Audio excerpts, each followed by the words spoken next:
Politics में जो परिवारवाद का चलन है इसको किस रूप में देखते हैं?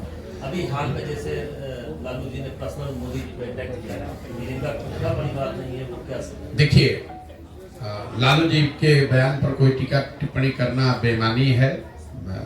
लालू जी अपने बयानों और इस तरह के वक्तव्यों के लिए जाने जाते हैं। जहां तक परिवारवाद का सवाल है, बिल्कुल ये बहुत बड़ा घुन है, दीमक है, जो राजनीति को सिरे से बर्बाद कर रहा है। राजनीति ही नहीं, किसी भी क्षेत्र में अगर आप परिवारवाद ही कर देंगे कि सिर्फ नेताओं के बच्चे ही नेता बनेंगे, तो उससे तो आपने लोकतंत्र को ही खत्म कर दिया। लालू जी और मोदी जी की बात छोड़ दीजिए, हम आपको बिहार का एक आंकड़ा देते हैं जो मोदी जी नहीं बोल रहे हैं। बिहार में पिछले 30 वर्ष में जितने लोग सांसद और विधायक बने हैं, किसी भी दल से बने हो, वो सिर्फ और सिर्फ 1250 परिवार के लोग ही यहाँ विधायक और सांसद बने हैं। दल कोई भी हो, आप लालू जी के परिवार, रामविलास जी के परिवार की बात करते हैं, आप अपने स्तर पर देख लीजिए, कोई ऐसा विधानसभा नहीं है, कोई ऐसा लोकसभा नहीं है जहां 2, 4, 5 परिवारों का दबदबा नहीं है। मैं अभी आपको एक उदाहरण देता हूं। मोदी जी को अभी आ रहे हैं चंपारण में, तो उनको इस पर बयान देना चाहिए। परिवारवाद के खिलाफ में है भाई। बिहार में भाजपा का अध्यक्ष कौन है? सम्राट चौधरी जी। सम्राट चौधरी कौन है? इनके बाबूजी हैं शकुनी चौधरी। आप बिहार के होने के नाते इस बात को समझिए, इतने हल्के में मत समझिए कि इनके बाबूजी थे तो हम परिवारवाद की बात कर रहे हैं। परिवारों का कैसे यहाँ के राजनीति पर कब्जा है, मैं वो समझा रहा हूँ। जब इस राज्य में कांग्रेस का शासन था तो शकुनी चौधरी जी उस समय विधायक और मंत्री थे। जनता कांग्रेस से नाराज हुई, लालू जी का शासन लेकर आई, तो शकुनी चौधरी जी लालू जी के भी शासन में विधायक और मंत्री बन गए। जनता लालू जी से नाराज हुई, नीतीश जी का शासन लेकर आई, तो शकुनी चौधरी जी नीतीश जी के भी सरकार में विधायक और सांसद, विधायक और मंत्री बन गए। जनता ने जब नीतीश कुमार को हराया, मांझी जी मुख्यमंत्री बने, तो शकुनी चौधरी जी उसमें भी विधायक और मंत्री रहे। और आज अगर भाजपा को वोट पड़ रहा है तो भाजपा को भी कोई दूसरा व्यक्ति नहीं मिला, उसको भी शकुनी चौधरी का लड़का ही मिला।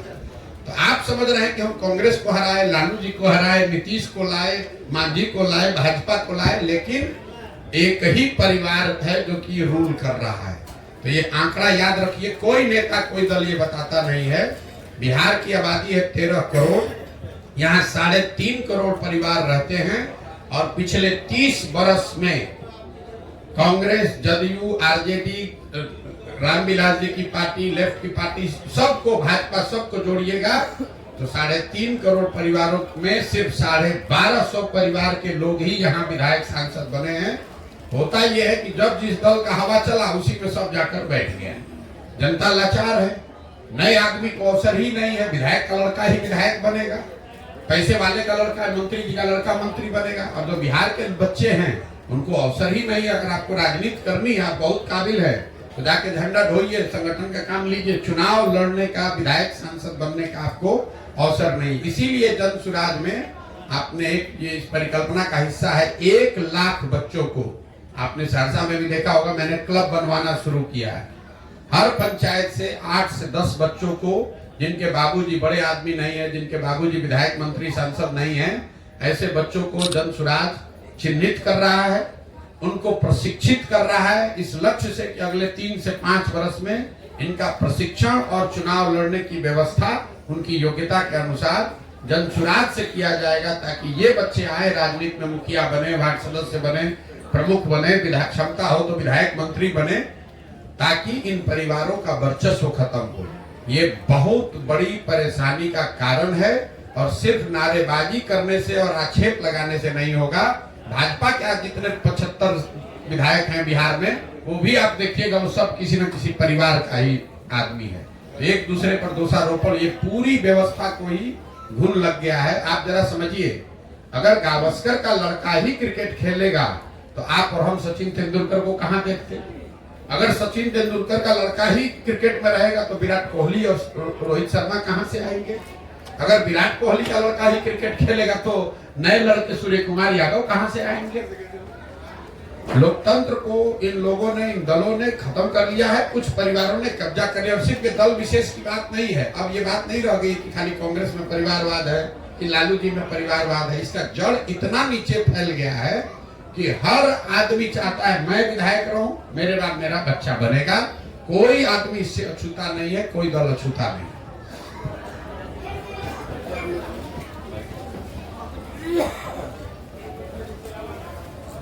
प्रशांत किशोर जी, जिस तरह से बिहार की राजनीतिक उलटफेर, कभी आरजेडी, कभी जदयू, कभी बीजेपी, आखिर जनता जाए कहां?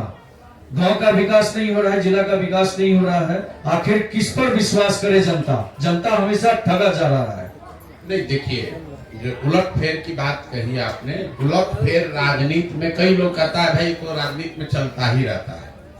उलटफेर नेताओं का दल बदल लेना, पाला बदल लेना, ये कोई बहुत नई बात नहीं है। नई बात ये हुई है कि नीतीश कुमार ने इसको नया आयाम दे दिया। पलटने को एक नया राजनीतिक पलटीमार बनने का एक नया आयाम नीतीश कुमार ने बना दिया। आपको हमको लग रहा है कि अरे अभी महागठबंधन में थे, भाजपा में आए हैं। आपके लिए फिर एक नया आंकड़ा दे देता हूं। पिछले 10 वर्ष में नीतीश कुमार का ये 7वां प्रयास है, 7वां पलटी मारे, 7वां नया सरकार का प्रयास है। गिन लीजिए, 2012-13 में नीतीश कुमार जो महागठबंधन की एनडीए की सरकार में थे, जब मोदी जी को चेहरा बनाया गया तो 2013 में उस गठबंधन को नीतीश कुमार ने तोड़ा और माइनॉरिटी की गवर्नमेंट चलानी शुरू की। वो पहला प्रयास था। वो माइनॉरिटी की गवर्नमेंट हार गई लोकसभा में, तो उन्होंने मांझी जी को मुख्यमंत्री बनाया। वो दूसरा प्रयास था। फिर मांझी जी को हटाया, 8 महीने के बाद खुद मुख्यमंत्री बन गए। ये तीसरा गवर्नमेंट बना। फिर महागठबंधन बनाकर चुनाव लड़े, वो चौथा हुआ। फिर महागठबंधन को छोड़कर एनडीए में भाग गए, वो 5वां हुआ। फिर एनडीए को छोड़कर महागठबंधन में भागे, वो 6वां हुआ। और फिर अभी छोड़कर वापस भाजपा में भागे। 10 वर्ष में 7 बार नीतीश कुमार पलटी मारे, या इन्होंने सरकार का स्वरूप बदला बिना वोटरों के सहमति के। अब नीतीश कुमार इस देश के सबसे बड़े पलटूमार राजनीतिज्ञ है, राजनेता है। ये तो बात सर्वविदित है, इस पर अब चर्चा भी लोग नहीं कर रहे। जैसे बिहार में शराबबंदी इतना फेल है कि कोई शराबबंदी पर सवाल भी नहीं कर रहा, तो नीतीश कुमार के पलटने पर कोई सवाल लोग नहीं उठा रहे। सवाल ये उठ रहा है कि भैया नीतीश कुमार तो पलटीमार हैं, लेकिन वो पलटीमार इसलिए बने हुए हैं कि जो दूसरे जो दल है, भाजपा और आरजेडी, ये भी उतने ही बड़े पलटीमार हैं। अब भाजपा को आप देख लीजिए, अभी कुछ ही महीना पहले अमित शाह आकर लौरिया में, हमको लगता है पश्चिम चंपारण में आकर चिल्ला कर बोले कि नीतीश के लिए है भाई जनता बिहार की सुन लो। किसी ने पूछा नहीं था, बिहार के पत्रकारों ने उनसे पूछा नहीं था, खुदे खड़ा होकर चिल्ला रहे थे, बिहार की जनता सुन लो, नीतीश के लिए सारे दरवाजे भाजपा के बंद हैं। चुनाव के बाद कोई सवाल ही नहीं पैदा होता है। चुनाव के बाद तो छोड़िए, चुनाव से पहले ही अपना उसको वापस ले लिए। ये आपको क्या दिखाता है? तो मजाक में लोग कह रहे हैं नीतीश कुमार अमित शाह दरवाजा तो ठीक है बंद किए थे, छिटकिनी लगाना भूल गए थे। ये बिहार की दुर्दशा क्यों है? ये बिहार की दुर्दशा इसलिए कि लोगों को 40 सांसदों का लालच है। हम लोग के लिए 40 सांसद ही हम लोग की दुर्गति का कारण बन गए। अफ्रीका में लोग बताते हैं कि जिस देश के पास जितना ज्यादा खनिज है, वहां उतना लूटमार है, उतना ज्यादा गरीबी है, क्योंकि उसी खनिज को लूटने के लिए सब गलत काम किया जाता है। बिहार की वही दशा है। यहाँ से 40 सांसद जीत कर दिल्ली जाता है, तो उस 40 सांसद के लालच में नेता और दल कुछ भी करने को तैयार है। आपने देखा वो दौर जब कांग्रेस ने इस पूरे राज्य को लालू जी के हवाले कर दिया। ऐसा नहीं कि कांग्रेस को मालूम नहीं था, दिल्ली में बैठे हुए लोगों को मालूम नहीं है कि बिहार में कितनी गरीबी, बदहाली या जंगल राज है। तो इसलिए उन्होंने आंख बंद किया कि लालू जी यहाँ जो करना है करते रहे, 20-25 सांसद हमारा जीत कर यूपीए में बना रहे। यही काम आज भाजपा कर रही है। जिस तरह बिहार को लालू के हवाले करके कांग्रेस ने छोड़ दिया था, उसी तरह भाजपा 30-35 सांसदों के लालच में नीतीश के हवाले करके और दिल्ली में बैठे हुए। यहाँ जितने लोग बैठे हैं जरा समझिए, भाजपा वो दल है जो दूसरे दलों को तोड़कर माइनॉरिटी में रहता है तो सरकार बनाता है। बिहार में वो सबसे बड़ा दल है, उनका 75 विधायक है, लेकिन वो मुख्यमंत्री नहीं बनते, सरकार नहीं बनाते, वो नीतीश जी को बनाते हैं। ऐसा क्यों? ऐसा इसलिए कि समीकरण कहीं गड़बड़ा ना जाए। 35 को सांसद जो दिल्ली में गया है उस पर आंच न आ जाए। बिहार अगर कत्लखाना में जाता है तो जाए, और बिहार की गरीबी का हम मजाक उड़ाए। बिहार के लड़के जाकर गुजरात में नौकरी मजदूरी करें तो उसको लाठी से मारे, गाली दे, बिहारी कहे। और मोदी जी जा रहे हैं अभी 13 तारीख को वहां सेमीकंडक्टर का लॉन्च करने फैक्ट्री, और यहाँ चंपारण आएंगे तो चीनी मिल के चालू करने पर भी कोई वक्तव्य जारी नहीं करेंगे। बिहार में आएंगे तो राष्ट्रवाद का बात होगा, हिंदू मुसलमान का बात होगा, राम मंदिर का बात होगा, लालू के जंगल राज की बात होगी। ये बात नहीं करेंगे कि बिहार में चीनी का मिल चालू कब होगा, बिहार के बच्चों को यहाँ से पलायन करने के लिए कब रुकना पड़ेगा। अगर गुजरात के बच्चे गुजरात से बाहर नहीं जा रहे हैं मजदूरी करने, तो हमारे बिहार के बच्चे क्यों जा रहे हैं बिहार से बाहर, इस पर मोदी जी कोई वक्तव्य नहीं देंगे। गुजरात से 26 MP जीत कर गया है, तो वो गुजरात हर चौथे दिन जा रहे हैं, वहाँ इन्वेस्टमेंट समिट हो रहा है, वहाँ फैक्ट्री लग रहा है। और बिहार से हम लोग 39 सांसद जिताए हैं, हम लोग को कोई पूछने वाला नहीं है। इसके लिए दोषी मोदी जी नहीं है, इसके लिए दोषी हम और आप हैं, क्योंकि उनको मालूम है बिहार में काम हो चाहे नहीं, यहाँ का आदमी अभी 6 महीने के बाद वोट होगा, चाहे मन से या बेमन से, विकल्प के अभाव में उसी मोदी जी उसी भाजपा को फिर जाकर बोरा में भर के हम लोग वोट देंगे, और हम लोग के लड़के बोरा अपने पीठ पर उठाएंगे, जीवन भर मजदूरी करेंगे।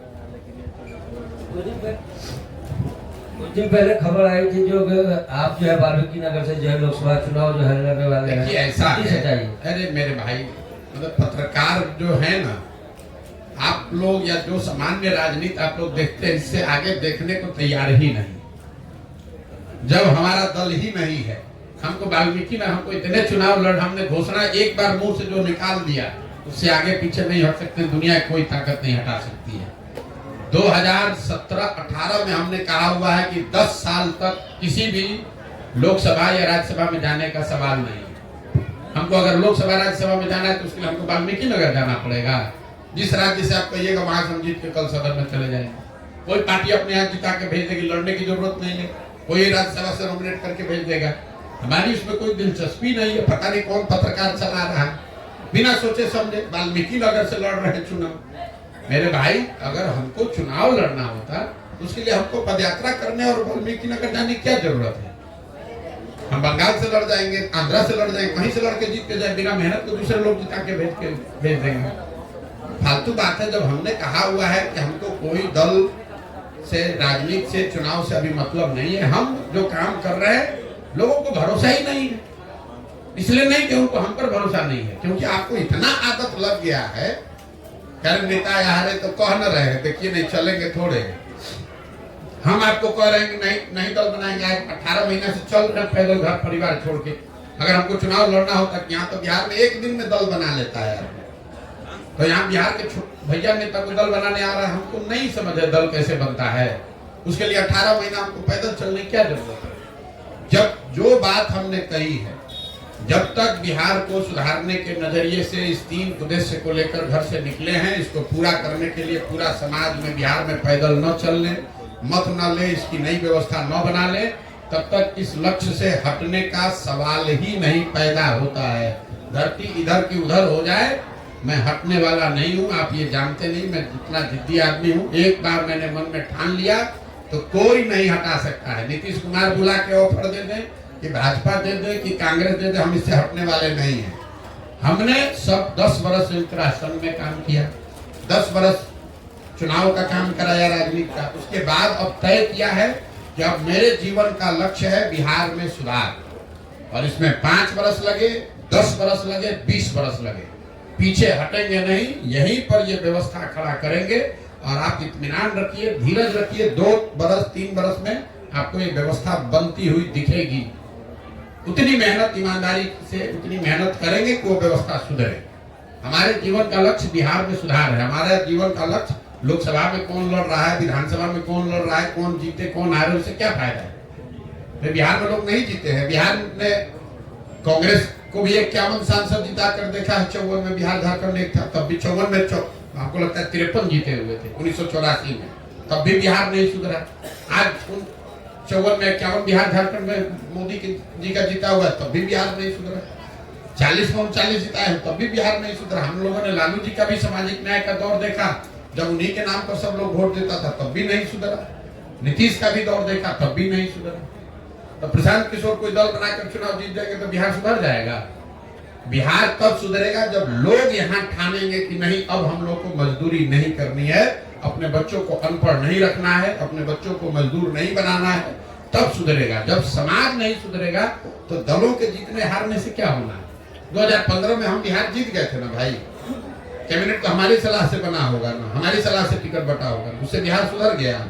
हमने तो 7 निश्चय भी बनवाया, हमने बिहार विकास मिशन भी बनवाया, उससे तो कुछ नहीं सुधरा बिहार। जिस चीज को पहले प्रयास आपने किया है, आपको उससे आप बिहार नहीं सुधार पाए, उससे बेहतर और नए और बेहतर प्रयास की जरूरत है। और मेरी अपनी समझ है कि किसी एक आदमी को, बिहार के किसी व्यक्ति को जो बिहार की चिंता करता है, उसको हिम्मत करके संकल्प लेके ये प्रयास करना पड़ेगा। 2 साल 4 साल 5 साल करना पड़ेगा, क्योंकि आज सुधरे या 10 वर्ष के बाद सुधरे, बिहार को सुधारने के लिए पंजाब और तमिलनाडु से तो आदमी आएगा नहीं। आप आज जगिए या 10 वर्ष के बाद जगिए, क्या हो जाएगा? अगर 3-4 वर्ष हमको नई सफलता मिलेगी, एक तो आपकी चिंता है, आप काहे घबरा रहे हैं? हमको कोई चिंता ही नहीं है। हम 3 वर्ष 4 वर्ष 5 वर्ष जो लगेगा लगाएंगे, लेकिन इसको सुधारेंगे, बिना सुधारे नहीं मानने वाले। सर 2024 के लोकसभा चुनाव कुछ ही दिनों बाद होने वाला है, इसमें प्रशांत किशोर जी क्या कहना चाहेंगे? आगामी इसको समर्पित करना चाहेंगे आप? क्योंकि अभी तो टाइम लगेगा, आपके जन अभियान में 4-5 साल लगे, तब तक तो बिहार गर्त में ही जा रहा है। अभी 75 साल से गर्त में नहीं जा रहा है था। जब 75 साल गर्त में जा रहे थे और आप न घबराए, आप काम अपना राजनीति सामाजिक जीवन चला रहे हैं, तो 2 वर्ष और धैर्य रखिए, 1 वर्ष और धैर्य रखिए, चुनाव होने दीजिए, उनके सामने एक विकल्प आने दीजिए। जनता अगर उसको स्वीकार करेगी तो ठीक है, नहीं स्वीकार करेगी तो और बेहतर प्रयास किया जाएगा। लोकसभा के चुनाव में कौन जीतता है कौन हारता है, कम से कम बिहार का कोई भी समझदार आदमी अगर है, उसको ये मानना चाहिए कि लोकसभा के चुनाव के नतीजों से हम लोग के जीवन पर कोई फर्क नहीं पड़ने वाला है। 10 वर्ष मनमोहन सिंह जी के नेतृत्व में यूपीए की सरकार थी, तो भी बिहार देश का सबसे गरीब, पिछड़ा, भुखमरी और अशिक्षित राज्य था। तब भी हम लोग के बच्चे मजदूरी कर रहे थे। और 10 वर्ष से आज मोदी जी की सरकार है, तो भी बिहार प्रति व्यक्ति आय के हिसाब से, सारे विकास के मार्गों के हिसाब से देश का सबसे गरीब, सबसे पिछड़ा, सबसे ज्यादा अशिक्षित, सबसे ज्यादा भुखमरी, पलायन और बेरोजगारी वाला राज्य है। हम लोगों ने 10 वर्ष कांग्रेस का भी राज देख लिया, अभी के दौर में 10 वर्ष हम लोगों ने मोदी जी का भी दौर देख लिया। दिल्ली के नजरिए से कोई फायदा नहीं हुआ। इसी तरीके से बिहार में आप देख लीजिए, आपने 15 वर्ष लालू जी का भी राज देख लिया, अभी 18 वर्ष से हम लोग नीतीश जी भाजपा का भी राज देख रहे हैं। बिहार की स्थिति नहीं बदली है। अगर नहीं बदली है तो कुछ नया बेहतर प्रयास होना चाहिए। मैं आपको तमिलनाडु का उदाहरण देता हूँ। जब देश आजाद हुआ तो तमिलनाडु और बिहार बराबर का राज्य था, विकास, सामाजिक, आर्थिक नजरिए से दोनों बराबर के राज्य थे। तमिलनाडु में 1970 के बाद से कांग्रेस का शासन नहीं है, कांग्रेस पार्टी वहां सरकार में नहीं आएगी, भाजपा तो वहां है ही नहीं। और आज तमिलनाडु बिहार से 6 गुना ज्यादा बड़ा राज्य है। तो उसको मोदी जी सुधार दिए कि गांधी परिवार ने सुधार दिया?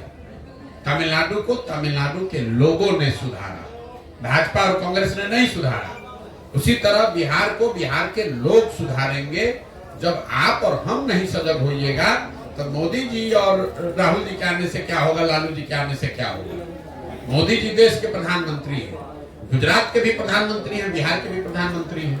गुजरात में तरक्की हो रही है और बिहार में लड़के पलायन कर रहे हैं। गुजरात में फैक्ट्री लग रही है और हम लोग यहाँ से मजदूर बनकर जा रहे हैं। कोई ये नहीं पूछने वाला है कि भाई अगर मोदी जी इतने ही बड़े विजनरी हैं, वो गुजरात में इतना तरक्की करा दिए तो बिहार में करा के दिखा दे। गुजरात में 100 फैक्ट्री लग रहा है, 5 को यहीं पर शुगर मिल, चीनी मिल चालू करा के दिखा दे। क्यों नहीं लगा रहे? नेता भी ये जानता है कि पब्लिक क्या चाहती है, हम क्यों ज्यादा काम करेंगे भाई। उनको मालूम है बिहार की जनता को फैक्ट्री लगाइए, चाइना लगाइए, भोटवा देने के लिए। गुजरात में अगर तरक्की नहीं होगी तो गुजराती उनको पहले छोड़ देगा। गुजरात में अगर तरक्की न हो, गुजरात के मोदी जी प्रधानमंत्री हैं गुजरात से, और 2017 के विधानसभा में करीब करीब भाजपा को गुजरात के लोगों ने हरा दिया था। लेकिन बिहार में कोई चिंता की जरूरत नहीं है। जाति, धर्म, मंदिर, मस्जिद, 5 किलो अनाज का नारा बुलंद है, वोट बोड़ा में भर के हम लोग देते रहेंगे। तो जब आपको हमको अपने और अपने बच्चों की चिंता नहीं है तो मोदी जी और लालू जी आपके बच्चे का चिंता क्यों करेंगे? देखिए तेजस्वी जी घूम रहे हैं और डंके की चोट पर कह रहे हैं कि हम ही बिहार को सुधारेंगे। कोई नहीं पूछने वाला है मेरे भाई, तुम 15 साल तुम्हारे माता पिता थे यहाँ पर मुख्यमंत्री, बिहार को गर्त में ले जाने वालों में एक कंधा आपके लोगों का भी था। अभी आप 1.5 बरस नीतीश जी के साथ थे तो कौन सा आपने बिहार में क्या सुधार कर दिया? कौन सा रोड बनवा दिया? पथ निर्माण मंत्री थे। कौन सा अस्पताल आपने सुधार दिया? आप स्वास्थ्य मंत्री थे। पूरे गांव में जो दुर्दशा है नाली गली का, ये ग्रामीण कार्य मंत्री आप लोग भी ध्यान नहीं देते हैं, तेजस्वी यादव ही थे। ये शहरों की जो दुर्दशा है, शहरी विकास मंत्री खुद तेजस्वी यादव थे। कोई नहीं पूछने वाला है कि भाई शहरी विकास मंत्री के तौर पे कौन से शहर को सुधार दिए? बताओ, माँ बाप का तो छोड़ो, अपना बताओ भाई, तुमने कौन सा सुधार दिया? कौन सा अस्पताल तुमने सुधार दिया? कौन सी व्यवस्था सुधार दी? कौन सा ग्रामीण सड़क पहले के मुकाबले कम बन गया, ज्यादा बन गया? ये तो पूछना है नहीं।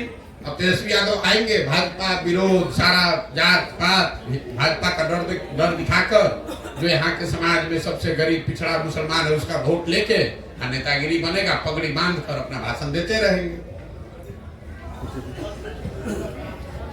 सबसे पहले सवाल ये है कि आप हर राजनीतिक जो भी पार्टी से जुड़ करके वो आप अपना जो है सो आपके दल से भी जुड़ने का प्रयास कर रहे हैं, जो कई पार्टियों से हो करके अब आपके भी पार्टी से जुड़ना चाह रहे हैं क्या?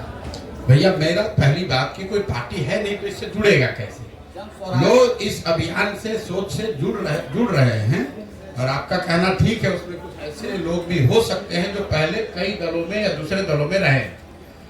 तो जैसे मतदाता के तौर पर आपके पास विकल्प नहीं है, फिर भी आप भाजपा को, आरजेडी को वोट करते हैं क्योंकि आपके पास विकल्प नहीं है। जो मुसलमान है वो आरजेडी को क्यों वोट करता है? तो जात के आधार पर नहीं वोट कर रहा है। हर मुसलमान जो आरजेडी को वोट कर रहा है, जरूरी नहीं कि वो आरजेडी के काम से खुश है, वो मजबूरी में वोट कर रहा है क्योंकि उसके पास दूसरा विकल्प है नहीं, भाजपा को वोट दे नहीं सकता है। उसी तरह राजनीतिक कार्यकर्ताओं के पास भी विकल्प था नहीं। अगर मान लीजिए कि भाजपा से विचारधारा के तौर पर आपका विरोध है तो भाजपा के अलावा आप जाइएगा कहाँ? या तो आप जदयू में जाइएगा या आरजेडी में जाइएगा, कांग्रेस यहाँ है नहीं।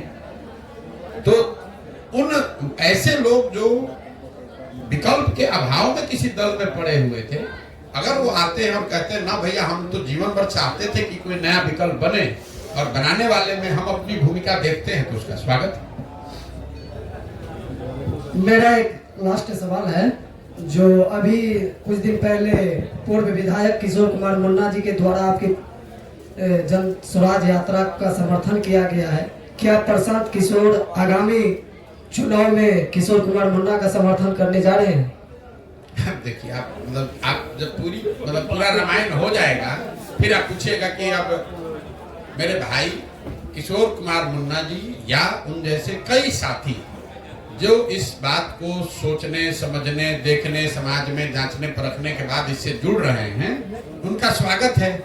अब कौन टिकट देगा नहीं देगा, कौन लड़ेगा नहीं लड़ेगा, जब दल बनेगा तो जो लोग दल बनाएंगे वो उसमें भूमिका भी तय करेंगे कि किसकी भूमिका। हम इसके कोई नेता तो हैं नहीं, हमारे पिताजी की पार्टी है नहीं कि हम बता दें कि आप आइए हम आपको टिकट दे देंगे।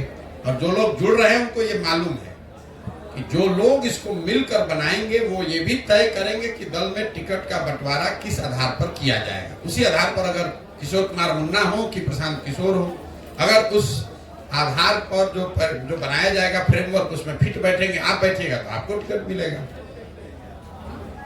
प्रशांत जी एक सवाल है इधर, मुख्यमंत्री नीतीश कुमार निवेशकों से मिलने विदेश दौरे पर जाने वाले हैं, क्या लग रहा है कि उनके विदेश जाने से बिहार में कंपनियां आएंगी और लोगों को रोजगार मिलेगा?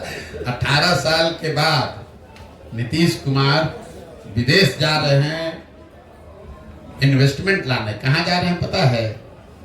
स्कॉटलैंड।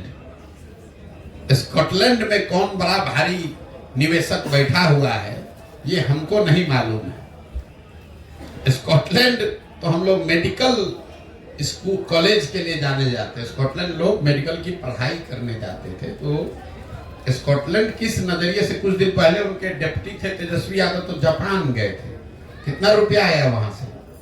आप तो पत्रकार हैं, कुल जानकारी रखे होंगे। जापान से कितना जापानी निवेशक आ गया यहाँ?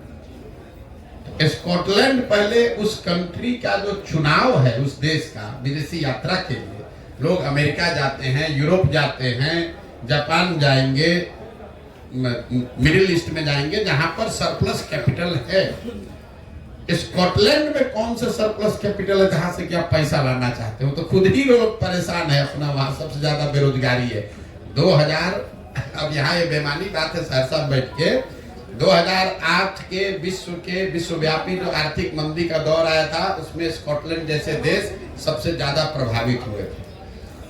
ये जो जहां वो जा रहे हैं मैं जानता नहीं हूँ लेकिन किस वजह से जा रहे हैं, लेकिन वो जगह में चिकित्सा के क्षेत्र के लिए जाना जाता है, न कि इन्वेस्टमेंट के लिए। और बाकी इंटरप्रिटेशन आप खुद से लगा लीजिए कि क्यों जा रहे हैं। बोलिए जी नमस्कार, मैं सम्मान से सुभाष चंद्र झा। 2 प्रश्न आपसे पूछना चाहता हूँ। पहला है कि आप बिहार को सुधारने चले हैं, वही आज लोकतंत्र के चौथे स्तंभ मीडिया के ऊपर जो खतरा दिखाई पड़ रहा है, जो बड़े बड़े पूंजीपति उद्योग घराने के लोग मीडिया को खरीद करके मीडिया हाउस चला रहे हैं, उसमें पत्रकारों की स्वतंत्रता जो है खत्म हो गई है। तो उसके सुधार के लिए आपके पास क्या योजना है? और दूसरा प्रश्न है मेरा कि मिथिला राज्य की मांग भी इस क्षेत्र में जोरों से हो रही है, तो मैथिली भाषा और मिथिला राज्य के लिए आपका क्या सोच है? देखिए, मैं बिहार राज्य के और फर्दर बंटवारे के पक्ष में नहीं हूँ। ऐसी ही मांग उठाकर झारखंड और बिहार को अलग किया गया, ना झारखंड को उसका फायदा मिला ना बिहार को उसका फायदा मिला। कई बार सामाजिक राजनीतिक कारणों से इस तरह की मांग को लोग बल देते हैं। जनता चूंकि इतनी ज्यादा त्रासद स्थिति में रह रही है कि उस भुलावे में वो आ जाती है। आप बताइए कि झारखंड को अलग करने के लिए जिन लोगों ने लड़ाई लड़ी, क्या झारखंड में एसटी समाज के लोगों की दशा सुधर गई? वहां तो कुछ सुधरा नहीं, बिहार में जो था वो भी खत्म हो गया। तो मैं अलग राज्य के मांग के पक्ष में नहीं हूँ। दूसरी बात आपने कही पत्रकारों की स्वतंत्रता की बात। देश में जब भी कोई एक व्यक्ति या एक दल बहुत ज्यादा ताकतवर हो जाएगा तो चाहे वो मीडिया हो, जुडिशरी हो, इलेक्शन कमीशन हो या ओवरऑल लोकतंत्र हो, उस पर दबाव रहेगा ही रहेगा। देश ने ये दौर इंदिरा जी के जमाने में भी देखा है, देश ने ये दौर राजीव जी के जमाने में भी देखा है और अब मोदी जी के जमाने में भी देख रहा है। अगर आप कांग्रेस के समर्थक हैं या मोदी विरोधी हैं तो आप कहिएगा कि ईडी, सीबीआई, प्रेस स्वतंत्रता ये सब इतना खराब हो रहा है, पहले कभी नहीं था। अगर आप भाजपा के समर्थक से पूछिएगा तो कहेगा पहले इंदिरा जी के टाइम में इससे भी खराब था। लेकिन सच्चाई ये है कि जब भी कोई देश में एक दल, एक नेता बहुत मजबूत हो जाए तो इस तरह का दबाव आपको देखने को मिलता है। लेकिन मेरा अपना मानना है, ये मेरा व्यक्तिगत मत है, देश के स्तर पर भी लोग ये सवाल रोज पूछते रहते हैं कि देश में जनता इतनी समझदार है, उसमें इतनी रेजिलियंस है। आप लोग खुद जिस मिट्टी से आते हैं, सहरसा मधेपुरा से, ये ऐसा देश नहीं है जिसको कोई नेता, कोई विचारधारा आके स्टीम रोल कर दे और सब लोग दंडवत कर ले।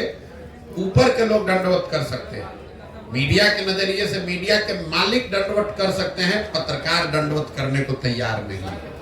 जिसको आप देख रहे हैं कि आप मीडिया का मालिक दबाव बनाता है तो यूट्यूब खोल लेता है, यूट्यूब को रोकिएगा तो कुछ दूसरा कर लेगा। 130 करोड़ के देश को आप दबाव देकर, डराकर बहुत लंबे समय तक नहीं रख सकते हैं। आप गांव देहात में हम लोग पूछते हैं, आप भी पत्रकार के नाते पूछे होंगे, हम तो देश भर में देखे हैं कि भाई आप लोकसभा में मोदी जी को वोट दिए, अब विधानसभा में दूसरे दल को काहे दे रहे हैं? तो सामान्य आदमी है जिसको राजनीति की कोई समझ नहीं, क्या कहता है कि भैया सब पावर एक ही आदमी को दे दिया जाएगा। अरे जनता ये समझती है, तभी तो आप देखते हैं कि जो मोदी जी के नाम पर लोकसभा वोट देता है विधानसभा में छटक के दूसरा चला जाता है। क्यों? ये आपको हमको दिखता है कि लोगों को समझ नहीं है। लोगों को इस बात की समझ है कि बैलेंस बनाकर चलना है। दिल्ली आप चलाइए, केंद्र में आप बैठिए, दिल्ली में वही जनता केजरीवाल को जिता देती है। बंगाल में उन्होंने एमपी जिताया भाजपा का और स्टेट दे दिया ममता बनर्जी को, और ये लोकतंत्र के लिए अच्छी बात है। पत्रकारों के लिए भी और सामान्य नागरिक के तौर पर। देखिए, चुनाव मोदी जीते कि राहुल जीते कि कोई जीते, वो उनका व्यक्तिगत पार्टी आपके पसंद का हो सकता है, आपके पसंद का नहीं भी हो सकता है। हर समय आपके पसंद का व्यक्ति शासन में हो ये जरूरी नहीं है। जरूरी यह है कि लोकतंत्र बना रहना चाहिए, लोकतंत्र बना रहना चाहिए। जब वो बना रहेगा तब तक आपका, हमारा, आपके, हमारे बच्चों का हित बना हुआ है।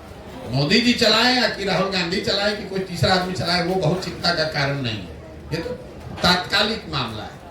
इस देश ने मोदी जी से ज्यादा पॉपुलर लोगों को भी देखा है, इनसे ज्यादा ताकतवर सरकारों को भी देखा है, और उन सरकारों को उखाड़ कर फेंका भी है। जो राजीव गांधी को 400 से ज्यादा सांसद थे, उनको 5 वर्ष में जनता रोड पर ले आई। 1971 में यहाँ कम पत्रकारों को पता होगा, इंदिरा जी को बिना काडर, बिना कैंडिडेट, खाली इंदिरा जी के नाम पर 350 सीट आया। और 1973 आते आते पूरे देश में जनता का आंदोलन शुरू हो गया। इतना हंगामा हो गया कि 75 आते आते इमरजेंसी लागू करना पड़ा। तो देश की जनता, उसकी विद्वता, उसकी रेजिलियंस, उसके लड़ने की क्षमता को कम मत आंकिए। कोई उसको झुका नहीं सकता है, कोई दल। लेकिन हाँ, जो सत्ता में बैठता है, लगता तो यही है कि अब यही है, इसके बाद न इनसे पहले कोई था न कोई आगे होगा, ऐसा लोगों को लगता है। ऐसा होता नहीं। पीएम मोदी के पिछले दिनों रैली में चिराग पासवान और उपेंद्र कुशवाहा नहीं पहुंचे। क्या बिहार में एनडीए गठबंधन टूट रहा है? अब जाकर उनसे पूछिए, हमारा कोई विषय है? कौन किसके रैली में पहुंचा नहीं पहुंचा? आप जब दूसरे का कंधा पकड़ के बैतरनी अपना पार करना चाहते हैं तो भैया सामने वाले की मर्जी के हिसाब से चलना पड़ेगा। सच्चाई ये है कि एनडीए करके कोई व्यवस्था इफेक्टिव तौर पे ग्राउंड पर है नहीं। एक ही है भाजपा। भाजपा की ताकत से इन लोग को सबको अपना नाव पार कराना है। तो भाजपा जैसे रखेगी, जहां पर जिसको बैठाएगी बैठना पड़ेगा, नहीं बैठेगा तो दूसरे और जाइए। अब कोई एनडीए ऐसा थोड़ी है कि बराबर में बैठ के निगोशिएशन करना है कि भैया हमको ये मिलना चाहिए, हमको ये जगह। जो भाजपा ने आदेश किया वो मानिए, और नहीं मानते हैं तो अपना झोला जकड़ लीजिए, दूसरे जगह जाइए। जी हेलो, पूछ कौन रहा है लोग? हाँ जी जी, क्योंकि भाजपा पर आप बड़ी ईमानदारी से बात रखते हैं, देखिए कई दिनों से आपकी बात। कोशिश तो मेरे भाई यही है कि सब पर ईमानदारी से बात करें। लेकिन क्या है, जब मैं भाजपा के, देखिए होता क्या है, भाजपा के विरोध में कुछ बोले तो जो भाजपा विरोधी लोग हैं वो कहते हैं ना, ये आदमी ठीक बात कह रहा है। अभी अगर हम लालू जी को धो देंगे तो लोग कहेंगे देखिए भाजपा का बी टीम है, लालू जी को बोल रहा है। अरे मेरे भाई, हम दोनों को बोल रहे हैं, लेकिन जो पूछोगे वही तो बोलेंगे। लेकिन सर एक बात तो ये तय है कि लालू जी पे बोलना आसान है, क्योंकि उसके बाद आप पर कोई कार्रवाई नहीं हो सकती। लेकिन भाजपा पर, मोदी जी पर, अमित शाह पर यदि आप सीधा अटैक करते हैं तो आप पर भी सीबीआई और ईडी छोड़ी जा सकती है। क्या आपको डर लगता है कि उतना ही बोलना है जितना में सीबीआई और ईडी आप तक ना पहुंचे? मेरे भाई, अगर इसका कोई पैमाना है कि कितना बोलने से सीबीआई पहुंचती है, कितना से नहीं, तो लिख के हमको दे दीजिए। वो तो नहीं मेरे भाई, आप जब आज के आपने खुद कहा कि मैं बिल्कुल बेबाकी से और उन पत्रकारों के साथ भी जो कि देश में माने जाते हैं कि ये भाजपा के समर्थक पत्रकार हैं, उनके प्लेटफॉर्म पर जाकर भी डंके की चोट पर बोलते हैं। जहां तक सवाल है डरने का, देखिए मैं डरता किसी से नहीं हूं। आप हमको पत्रकार होने के नाते और फेलो बिहारी हैं आप, तो समझ लीजिए मैं डरता किसी से नहीं हूं। राजनीतिक तौर पर तो किसी से नहीं डरता। और ये आज की बात नहीं है। जब 14 में मोदी जी की मदद किए वो जीते, लेकिन अगर हमने मन बना लिया कि नहीं अब 15 में आपके खिलाफ बिहार में प्रचार करेंगे तो उस समय नहीं डरे। बंगाल में कितना ही कोशिश कर लिया उन्होंने, हम उनके सामने खड़े थे तो नहीं डरे। क्या कीजिएगा, मार दीजिएगा। डरने की जो बात है, बिहार में कोई मुखिया बनता है, मोदी जी और अमित शाह का छोड़ दीजिए, मुखिया बनता है, कहता है भैया 2 गनमैन नहीं रहेगा तो हम पर बहुत बड़ा खतरा है। हम 18 महीना से पैदल चल रहे हैं, खेत में सरे में ही रहते हैं, इसी टेंट में रहते हैं, यहाँ बैठे बगल में हम रहते हैं। इस पूरी व्यवस्था में एक आप हमको सिपाही दिखा दीजिए। लोकल थाना का आदमी भी आता है, हम कहते हैं भैया कैंप में बताइए। जो भय है ये अंदर की बात है। अगर आत्मबल नहीं है तो आप क्या नेता, समाज का नेतृत्व क्या कीजिएगा, क्या कर लेगा कोई? हमने जब चोरी किया नहीं है तब क्या हमको ईडी सीबीआई कर लीजिएगा? हम कभी आज तक जीवन में किसी सरकारी पद पर रहे नहीं, क्या ईडी सीबीआई लगा लीजिएगा? फिर भी आप हमको परेशान कर सकते हैं, कीजिए, करके देख लीजिए, पता चल जाएगा अपने आप। अरे जब हम चल रहे हैं और डंके की चोट पर कह रहे हैं कि सब ये खर्चा दिख रहा है लोगों को, तो पकड़िए कहां से गलत हम कर रहे हैं। लालू जी चाहे राज्य सरकार पकड़ ले कि केंद्र सरकार पकड़ ले, तो 18 महीना हो गया, तो शुरू में हम चलना शुरू किए थे, तब लोग ये कह रहे थे किसके खिलाफ बोलेंगे, किसके खिलाफ नहीं बोलेंगे, तो इनको चलने नहीं देगा। लालू नीतीश इनको बिहार में नहीं चलने देंगे। रोक पाए? वैसे वो भी नहीं रोक पाएंगे, हमको नहीं रोक पाएंगे हम। और आप कैमरे पे चुनौती भी देते हैं, जो यहाँ का बड़ा नेता बनता है, अपने को तेजस्वी जी हैं, नीतीश जी हैं, चाहे भाजपा का जो बड़ा नेता है, अपना सुरक्षा हटा दे और किसी एक पंचायत में पैदल चल के दिखा दे, नीतीश और तेजस्वी चल के दिखा दे पैदल, उनका औकात दिख जाएगा कि कितना जिगर लेके पैदा हुए। हम आगे चले कि नहीं, छोड़ दिया, 18 महीने से चल रहे हैं ना भाई। सबके समर्थकों के गांव में गए हैं, हर जाति के गांव में गए हैं, हर धर्म के गांव में गए हैं। हमको तो कोई आज तक ढेला भी नहीं मारा है। जब हम गलत कुछ कह ही नहीं रहे तब क्यों मारिएगा हमको भाई? हम काहे बेवजह डरे? अमित शाह मोदी को पकड़ना है, पकड़िए, पकड़िएगा तो हमारे भला हो जाएगा और अच्छा हो जाएगा, पकड़िए। अरे भाई, आजादी की लड़ाई में अंग्रेजों के पास जितनी ताकत थी उतनी ताकत नहीं ना है मोदी जी साहब के पास। उस समय तो पूरा विश्व ही उन्हीं का था। लोगों को पकड़ के 6-6 साल लोगों ने जेल में डाल दिया, उससे क्या आजादी की लड़ाई खत्म हो गई? आप हमको पकड़ के जेल में डाल दीजिएगा तो उससे क्या बिहार की जनता की स्थिति सुधर जाएगी? लोग क्यों नहीं खड़े हो रहे हैं पकड़े जाने पर? इसलिए नहीं खड़े हो रहे हैं कि जो लोग पकड़े जा रहे हैं वो भी दूध के धुले हुए नहीं है। सच्चाई यही है। अगर दूध के धुले आदमी को पकड़ लीजिएगा तो जनता खड़ी होगी। ऐसी बात नहीं है कि कोई किसी के लिए खड़ा नहीं होगा, ऐसी बात नहीं है। लेकिन जान ही रहा है कि आप पहले से लूटे हुए हैं, आपको आप पर कार्रवाई हो रही है तो समाज कहता है ठीक है हो रही है कार्रवाई। जब आप सत्ता में थे तो नहीं हो रही थी, सत्ता से अलग हटे तो हो रहा है। Prashant ji, myself Mathuresh from New Nation. Sir, आप पिछले 18 महीने से ट्रैवल कर रहे हैं बिहार में, सभी लोगों से मिल रहे हैं, सभी पंचायत में जा रहे हैं, लोगों को समझाने की भी प्रयास कर रहे हैं, जो दशा है वो देख रहे हैं और झेल भी रहे हैं, आप काफी समझा भी रहे हैं। उसके बाद किस तरह का रिएक्शन आ रहा है? जो बाहर जैसे जो लोग रहते हैं, यहाँ पे मजदूर जाते हैं, एजुकेशन के लिए स्टूडेंट जाते हैं, अदर फील्ड में भी काम करने के लिए जाते हैं, उनको तो बिहारी का दंड झेलना ही पड़ रहा है। यहाँ उनको नहीं, आपको हमको भी झेलना पड़ता है। जब हम लोग आते हैं तो भी बिहारी को गाली देते हैं। बिल्कुल बिल्कुल। तो वही है जो यहाँ पर जो लोग हैं समझाने की कोशिश जिनको कर रहे हैं, किस तरह का रिस्पॉन्स है लोगों में? बदलाव का कुछ रिस्पॉन्स का जहाँ तक सवाल है, तो अगर आपकी शादी हो रही है, आप दूल्हे के तौर पर घोड़े पर बैठ गए, आपको तो पता चलेगा नहीं कि बाराती को मजा आ रहा है कि नहीं आ रहा है। वो तो बाराती का आदमी ही बताएगा कि उसको खाना मिल रहा है कि नहीं, मजा आ रहा है। हमको ये नहीं पता है कि लोगों को का रिस्पॉन्स क्या है। लेकिन जो मैं अभी तक देख पाया, हमारा अपना लक्ष्य था कि हम लोग जब ये पैदल चलेंगे तो हर प्रखंड से हमको 20 ऐसे लोगों को निकालना है जो इस व्यवस्था से, इस सोच से प्रभावित होकर जुड़े, ताकि पूरे बिहार में अगर हम लोग करेंगे तो 10-15 हजार आदमी हो जाएगा और वो 10-15 हजार आदमी मिलकर दल बनाएगा। अभी की स्थिति है कि हर प्रखंड से 2 से 2.5 हजार लोग जन सुराज से जुड़ रहे हैं। तो एक पैमाना वो है, कुछ तो जुड़ रहा है तभी आ रहा है। अब अगर आप 2-2.5 हजार लोग जोड़िएगा तो बिहार में जब ये पदयात्रा पूरी होगी तो 10 लाख से ज्यादा लोग वो होंगे, कार्यकर्ता नहीं, जो एक नया दल बनाने के लिए सहमति देकर अपनी भूमिका उसमें तय कर रहे होंगे। दूसरा पैमाना ये है कि जब हम लोग चले थे तो ये 2 पकौड़ा लगाते थे, फिर इसको 6 किया, फिर ये बाहर देखना बड़ा हैंगर लगा हुआ है।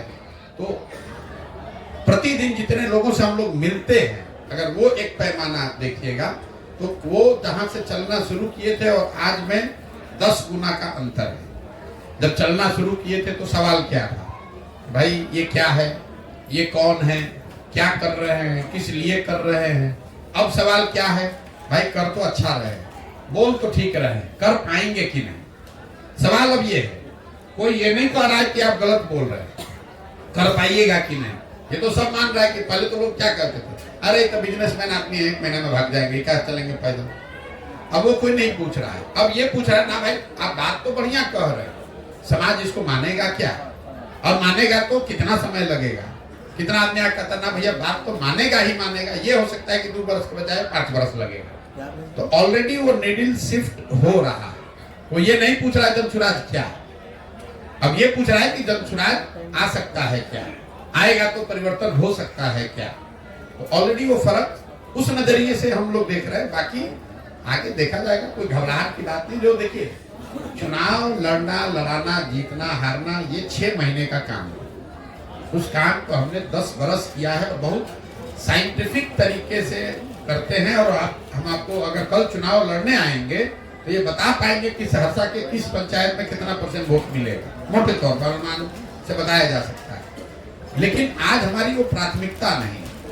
चुनाव लड़ना चुनाव जीतना, लड़ना मुश्किल काम है, लेकिन उससे बहुत मुश्किल काम है चुनाव सही लोगों के साथ जीतना। चुनाव जीतना मुश्किल है, लेकिन चुनाव सही लोगों के साथ जीतना उससे बहुत ज्यादा मुश्किल है। इसलिए पहले सही लोगों को चुनने की जो प्रक्रिया है, इसमें समाज को जगाना, समझाना, ये लंबी प्रक्रिया है, इसमें समय लग सकता है। एक बार समाज अगर समझ जाए तो फिर कुछ टिकने वाला नहीं। अगर सर आपकी दल बनती है, अगर नहीं बनेगा, हमारा नहीं, दल तो बनना ही। मैंने बताया आपको 3 उद्देश्य में एक उद्देश्य है, दल बनाने के लिए ही घूम रहे। तो क्या बिहार में मुख्यमंत्री चेहरा आप होंगे? दल जो लोग बनाएंगे वो तय करेंगे कि दल का नाम क्या होगा, उसका संविधान क्या होगा, उसकी प्राथमिकताएं क्या होंगी, उसमें पदाधिकारियों का, विधायकों का चुनाव कैसे किया जाएगा। अगर 10 लाख लोग मिलकर दल बना रहे हैं तो उनमें उतनी विद्वता तो होगी कि वो चुने अपने नेता को। हम आज के तारीख में इसके नेता नहीं, क्योंकि हम दल है ही नहीं, तो हम इसके नेता कैसे बनेंगे। हमारी भूमिका सूत्रधार की है। हम अपनी भूमिका एक कुम्हार के तौर पर देखते हैं। कुम्हार जो है वो चाहे जितना भी होशियार हो, अगर उसके पास अच्छी मिट्टी और चाक ना हो तो घड़ा नहीं बन सकता है। तो हमारी जो पदयात्रा है, इसमें हम वो अच्छी मिट्टी और चाक ढूंढ रहे हैं, जिसको थोड़ा सा बढ़िया से पानी उनी डाल के मत के अगर ठीक से सहारा दिया जाए चाक पर लगाकर, तो वो अपनी ताकत से खड़ा हो जाए, घड़ा बन जाए। एक बार जब वो बन जाएगा तो जो लोग मिलकर अपने बीच में चुनेंगे वो बन जाएगा नेता। उसके लिए जो प्रशांत किशोर इसके नेता हों ये जरूरी नहीं है। प्रशांत किशोर जी जो है लगातार मतलब पहले जन स्वराज के लिए संसाधन मेरा रहेगा, पैसा मेरा रहेगा, ये प्रशांत किशोर के पास इतना पैसा कहाँ से आ रहा है जितनी गाड़ी चल अभी तक तो आप लोग ये कह रहे थे कि भैया 500 करोड़ रुपया लेते हैं चुनाव जिताने के लिए, और अभी आप कह रहे हैं कि पैसा आ कहाँ से रहा है। मेरे भाई जब से पदयात्रा कर रहे हैं तब से बता रहे हैं कि पैसा कहाँ से आ रहा है। पैसा वहां से आ रहा है जिनको पिछले 10 साल में जिन नेताओं को जिताने में हमने मदद की है। आपका 2-4 मुखिया, विधायक, सांसद बन जाता है तो आप बड़े नेता बन जाते हैं। हमारी मदद से आज देश में 5-6 ऐसे राज्य हैं जहाँ पर सरकार उन लोगों की चल रही है जिनको वहां पहुंचने में हमने मदद की है। तो अगर हमको ये एक अभियान चलाना है तो हमको उससे मदद नहीं मिलेगी। अब तुरंत पत्रकार कहता है अच्छा कौन नेताजी पैसा दे रहे हैं, कौन मुख्यमंत्री दे रही है, ममता जी दे रही हैं कि जगन दे रहे हैं। व्यक्तिगत तौर पे कोई पैसा नहीं दे रहा है, लेकिन मान लीजिए कि आपने पश्चिम बंगाल में चुनाव जिताने में लोगों की मदद की, तो पश्चिम बंगाल के लोग मेरे बारे में जानते हैं, मेरी क्षमता, मेरी कार्यशैली को जानते हैं।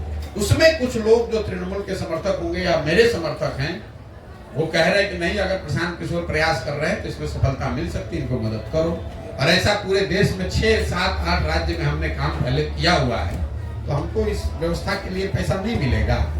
और क्यों ऐसा कर रहे हैं? ऐसा इसलिए कर रहे हैं कि बिहार में किसी पैसे वाले से मदद ना लेना पड़े। अगर बिहार में किसी से पैसा लेंगे तो फिर वही बात होगा, कहेगा कि हमारे लड़का को विधायक लड़ाइए, हमारे भतीजा को मुखिया बनाइए, हमारे घर के सामने टेंट लगाइए, फलाना आदमी चाय पिएगा, फलाना आदमी को मत बैठाइए। तो किसी भी पैसे वाले या प्रभुत्व वाले का प्रभाव अभियान पर न पड़े, इसीलिए बिहार में किसी से 1 रुपया भी नहीं लेते हैं। कि क्षमता के आधार पर समाज से जो आदमी निकल कर आए, पहले उसका चुनाव बिल्कुल स्वच्छता से, ईमानदारी से किया जाए, फिर उसके बाद उसको चुनाव लड़ाने के लिए जो पैसे की व्यवस्था होगी वो व्यवस्था की जाएगी। बहुत बहुत धन्यवाद। दिन भर चलता रहेगा।